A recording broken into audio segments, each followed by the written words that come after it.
Things you've done early game in Tears of the Kingdom. And we're gonna play a little game. If you've done at least one of these things, you have to subscribe by law. Or you can just write an angry comment about how much my content sucks and I'm wrong about everything. When building something like a vehicle, you've dropped plenty of Zonai devices off the Sky Islands. You've watched as an essential part of your build falls into Hyrule, never to be seen again. Much like a Zonai device, you've dropped yourself off a Sky Island. Maybe you were trying to get somewhere, maybe you were trying to solve a puzzle, or maybe you just wanted to see what it was like. Either way, you've fallen off the Sky Island at some point. After starting in the Room of Awakening and getting the archaic legwear, you've looked around to try to find the archaic tunic. Like, it makes sense. I got the pants, now where's the shirt? In my playthrough, I spent like 20 minutes backtracking trying to find it. Yeah, it wasn't there. You spent a lot of time admiring the scenery.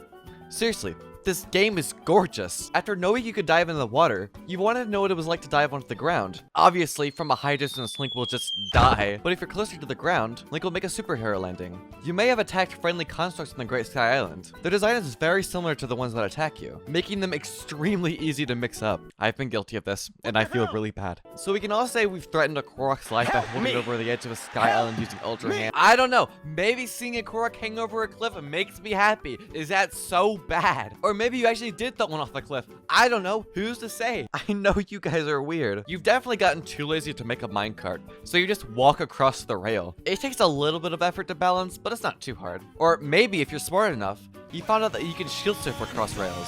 If you've played a lot of Breath of the Wild, your instinct to access the ruin is D-pad up. And since that's changed in Tears of the Kingdom, you tried to access your ruins the old way.